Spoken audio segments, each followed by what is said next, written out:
Hi guys, it's Jenny with Planner Perfect.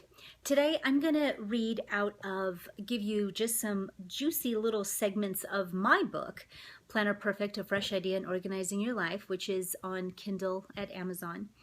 I kind of want to just give you some pointers on what I've learned about freeing up your life so that you have more time for you and more time for your family, and so that your life doesn't feel frazzled and crazy. And if you've ever been in that boat like I have, where you feel like all you do is drive around and you're constantly going places and you're pulling little ones from naps and you're getting them into the car and you think this is just how it has to be, I'm a mom, it's what I do, then I just want you to rethink it. I talk about the role of your calendar in mine, and the role of your calendar now, what I feel, a lot of women live by their calendars and live by it alone. I totally want to change the way you plan if that's where you're at in your planning life right now. But we're not going to get into that part yet.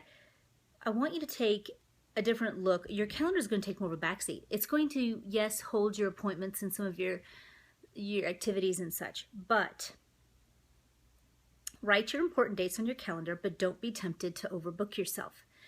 This is a time where you go to your space you've designated for you in your planner and go through each month in your calendar, marking important dates. You'll always be adjusting throughout the year. This is just getting the juices flowing of what your year looks like at a glance. It is where I put down all the birthdays, all holidays, sports events, and all that needs to be remembered, and I am sure filling in the calendar squares is something you're all very familiar with. But don't be tempted to overbook yourself and fill it in, because a frazzled life full of running around is hardly living. Remember to be home and just be. It is important to have dates free and open to be able to take care of your home, make homemade meals from scratch, do your laundry, bake, read, do things you enjoy.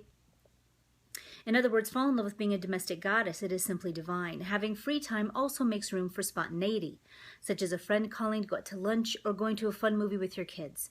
Your calendar does have a specific role, but don't let it be a place to cram in a plethora of things to do. Believe me, you'll feel good having some empty squares in your calendar. It will enable you to have more time for your home and family and to make room for your new goals and dreams. You will feel the liberation.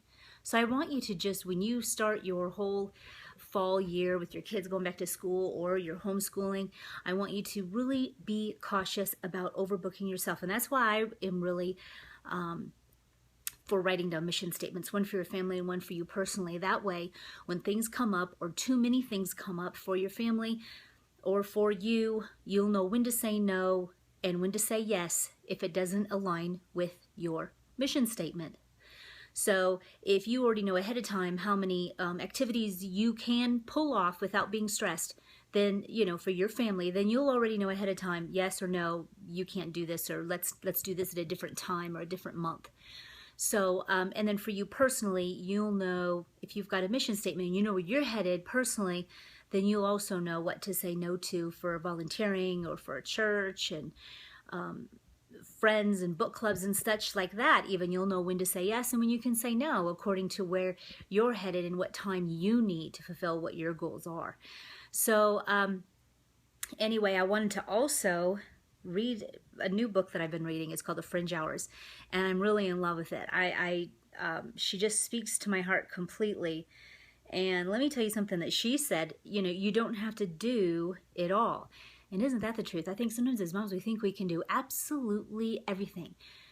And just the buck stops here. I mean, it's just, there's so much to do. And that is why I do believe when you rise early, you're able to get those top things done, because that's the only time you can control any part of your day.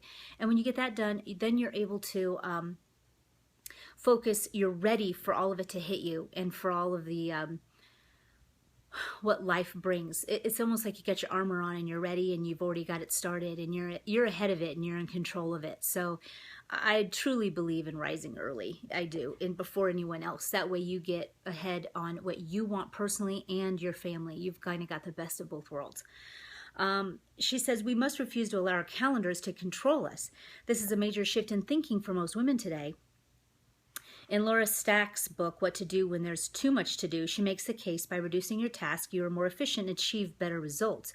While her writing is geared toward business practices, the lesson applies to women in general as well. We are all busy, and frankly, most of our schedules could use a trim. Your calendar probably has a few items on it that could be eliminated. If you think that's not true and that everything on your calendar is absolutely necessary, I would challenge you to look again, which is so true. So look through your calendar, trim some stuff, move it to another month, make sure there's plenty of open squares in there, and don't overbook yourself, because as you know, when you're busy and you're hauling kids everywhere and your activities are taking over your life and there's no room for you and you're always in a bad mood and you're yelling for people to get into the car, that's not even living. That's not even living at all. I would much rather do things on the fly and be on my own schedule and like make it a park day, something where take your time, go ahead and put on your shoes, you know, I've got time, or always scheduling them for structured events and activities. I'd rather do my own activities, quite frankly, because then it's a lot less stressful. So is very little structured time that in activities I love, because I want there to be a lot of as less stress as possible in the home. So that's the tip. I know it took longer than I thought it would, but less busy. That should be our mantra. Until next time.